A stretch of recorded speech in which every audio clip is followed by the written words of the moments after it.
Jennifer from Flip and Flow Living. I am here today to talk about standing splits pose. And I'm in my yoga teacher training, and I've learned some little shifts that can create greater expansion. What I want you to think about in standing splits pose is it's not about forcing that leg, like, oh, super, super high, like, oh my gosh, just get it up there. We're going to create a foundation that opens and gives you some choices. So let's go. I'm going to demo, and you're welcome to follow along with me. If you are a little bit tight, you might want to open up those hamstrings, do some forward folding, even just a few little leg movements to get some blood flow into them, because if you're like most people and like me, your hamstrings can get very, very tight. So we're going to start from a crescent pose with your left foot forward, right foot back. We're going to inhale our hands up to the ceiling, knit our ribs in. Remember all of our dual actions of keeping those inner thighs squeezing together, hips neutral. Sorry, I'm still learning to teach. Sometimes I blank out. And on the exhale, we're going to bring our hands down around our feet. Now, if we're coming into splits pose, you're going to root strongly into that forward foot, and I'm going to ask that you move your fingertips forward so that you have a good balance. You're going to go ahead and push down into that standing leg. You can point, or I'm going to actually suggest that you flex your toes. Your fingers are underneath your shoulders.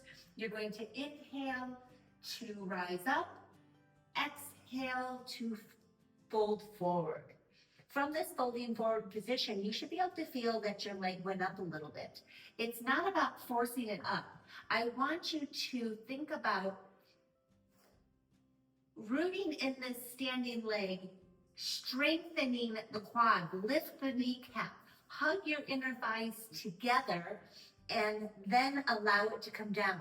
It's okay to actually bend this leg a little bit if it's not accessible. And then from here, you have yogi's choice. In a flow practice, you can either open the hip if you want to lift your leg higher. It feels really good. You're going to feel it in your outer hip. You're going to point your toes, drop your head. You can take your left hand and pull your head closer to the floor for a little bit of a balance action.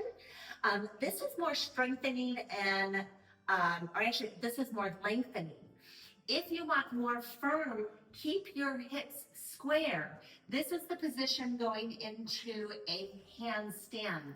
This is going to be your strength pose. So think about turning your outer right hip in to square the hips as you come down. If none of that is accessible for you, please grab your blocks at any position, whatever it is that you need.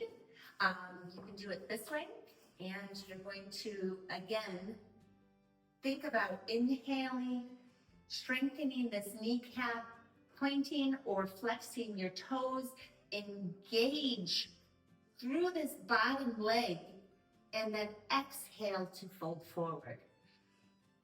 Another great thing that you can do is to bend this standing top leg.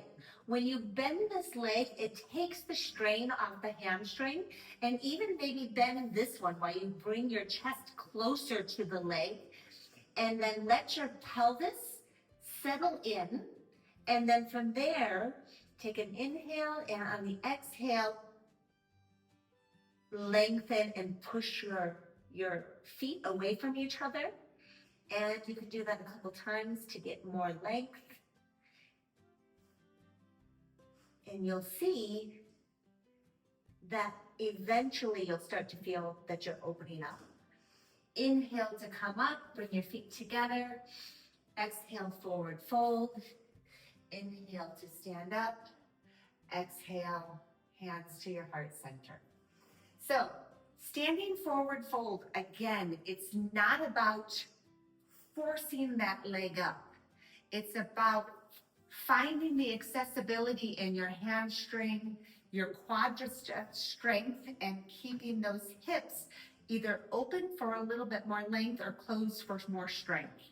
Those tiny shifts and keeping the energetic cues together, the bending of the legs will help you in your practice. So think about that, take that to your next practice, and then let me know if those little things helped you. I know they're helping me. Bye for now.